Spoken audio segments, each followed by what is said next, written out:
Au menu de ce Weekly Tech, les scientifiques viennent d'avancer l'heure de l'horloge de la fin du monde et on n'a jamais été aussi proche de la fin. La nouvelle manette de Sony, la DualSense Edge, a une autonomie plus faible et la raison est malheureusement évidente.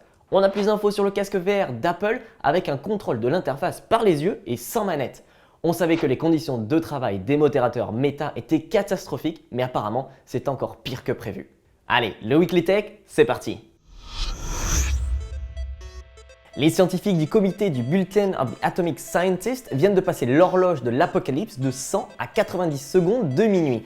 Pour ceux qui n'auraient pas suivi ce que peut être cette horloge de la fin du monde, il s'agit d'une interprétation avec à la fois des aspects scientifiques et des prophéties visant à imaginer une certaine vision générale du monde à un instant T. Cette horloge est purement métaphorique et n'annonce pas une date précise, mais plus une évolution de l'homme, de son histoire et de son environnement. Les scientifiques prennent ainsi en compte la menace nucléaire, environnementale et technologique. C'est une représentation imagée plutôt bien acceptée dans les sphères scientifiques car représentative de l'état de la société mondiale. L'horloge est ainsi régulièrement actualisée pour coller au plus juste à la réalité actuelle. Elle peut ainsi servir de base pour des études sur l'état de notre monde. Il faut tout de même préciser qu'il s'agit d'humains qui font le choix ou non d'avancer cette horloge. Le risque d'instrumentalisation de l'horloge de l'apocalypse est évidemment présent. Pour donner plus de crédibilité au changement de cette horloge, les scientifiques expliquent point par point à chaque fois qu'ils font une avancée ou un recul du temps.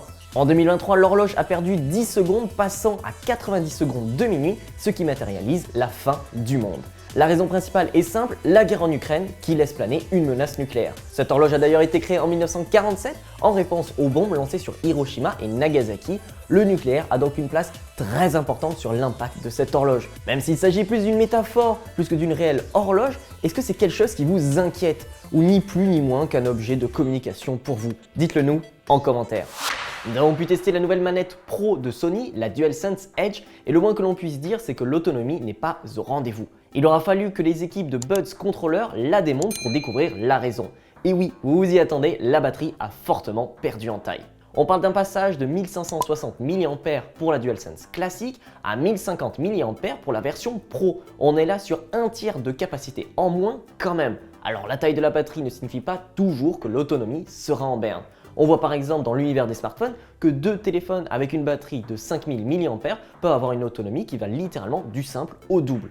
Malheureusement c'est factuel, notre testeur a pu jouer pendant 5 heures à Astro's Playroom en comparaison de la DualSense classique qui tient environ 6 à 8 heures selon les jeux. Du coup on est bien sur une perte d'environ un tiers d'autonomie. Du coup j'ai envie de comparer avec la manette de Razer pour la PS5 et encore une fois c'est peu flatteur pour Sony. D'un côté on a la Razer qui fait 279 grammes pour une autonomie de quasiment 30 heures et avec des boutons personnalisables aussi, le pad etc. Enfin toutes les fonctions de base quoi. Et de l'autre, la DualSense Edge qui pèse 330 grammes, soit 50 en plus pour 5 heures d'autonomie. A savoir que la Razer coûte tout de même 60 € de plus à 299 € quand même. Alors, autre chose qui différencie à l'avantage de Sony, c'est le moteur de vibration propriétaire de meilleure qualité. Mais au final, si vous ne jouez jamais plus de 5 heures et que vous avez le réflexe de recharger la DualSense Edge, il s'agit littéralement de la meilleure manette pour la PS5. Mais du coup, vous, qu'est-ce que vous en pensez? Est-ce qu'environ 5 heures d'autonomie, c'est un argument pour vous qui vous empêchera d'acheter cette manette? Dites-le nous en commentaire. L'annonce du futur casque VR d'Apple approche à grands pas et le journaliste Mark Gurman nous dévoile de nouvelles informations. On sait ainsi que le casque devrait s'appeler le Reality Pro. Mais la grande annonce, c'est la façon de contrôler l'interface du casque. On découvre ainsi qu'Apple devrait faire appel à la reconnaissance de l'iris pour avoir un suivi du regard. Pour ce qui est des mains, il devrait être inutile d'avoir des manettes car les caméras à l'avant repèrent et analysent les mouvements. En d'autres termes, Apple veut se débarrasser complètement des manettes traditionnelles. Ah oui aussi, je parle depuis le début de casque VR, mais il ne s'agira pas exactement de ça. On est plus sur de la réalité mixte. C'est-à-dire que l'on n'est pas isolé de son environnement et des caméras nous permettent de rester dans le monde réel dans lequel vient s'ajouter des informations numériques.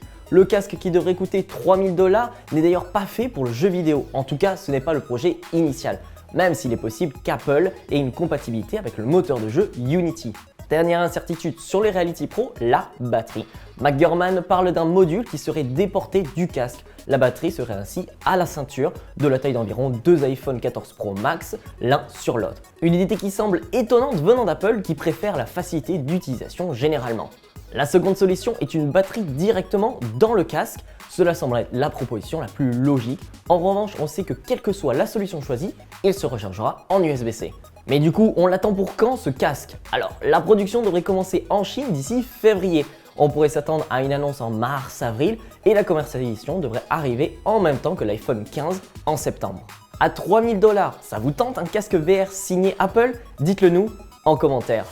Dans la catégorie des nouveaux métiers à haute pénibilité, on peut clairement intégrer les modérateurs des réseaux sociaux, en particulier Facebook qui se retrouve avec les pires atrocités d'Internet à devoir gérer. Des employés de la société Majorel qui devraient s'occuper d'une partie de la modération de Facebook et Instagram lancent une fronde pour dénoncer leurs conditions de travail et surtout leur paye dérisoire. C'est pourtant vers cette société que le choix de Meta serait porté pour gérer ses contenus. Il faut savoir que le géant américain travaille déjà avec l'entreprise dans la filiale au Maroc. Un employé de Majorel à Nairobi, chargé de la modération de TikTok, s'est confié au site Wired et explique que le travail est traumatisant et on nous donne des cacahuètes. Il regarde ainsi constamment des décapitations, des mutilations, des suicides et toutes les pires choses que l'on peut imaginer et même que l'on ne peut pas imaginer. Tout ça pour 260 € par mois. Et comme si cela ne suffisait pas, l'entreprise Majorel ne soutiendrait absolument pas ses employés pour les traumatismes qui s'ensuivent. Sans oublier que la société aurait recours à un bonus basé sur les performances.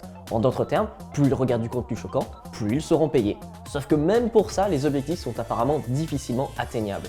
Pour le moment, Meta ne collabore pas avec Majorel, mais quelques employés se sont confiés et ont expliqué que les représentants de Meta étaient venus dans les locaux de Majorel à Nairobi pour confirmer leur collaboration publiquement au personnel. Et pour étayer un peu plus cette théorie, le site d'emploi fusu.com recrute en masse dans la société de Majorel qui devrait justement avoir le contrat. Pour rappel, après une procédure judiciaire, Meta avait dû stopper sa collaboration avec le prestataire Sama ce mois-ci pour des allégations de traite des êtres humains et de brisement des syndicats. La bonne ambiance quoi. Donc à voir si Meta va officialiser cette collaboration, mais avec le tapage médiatique actuel, cela semble vraiment peu probable pour leur image. À voir la décision que prendra le géant d'internet.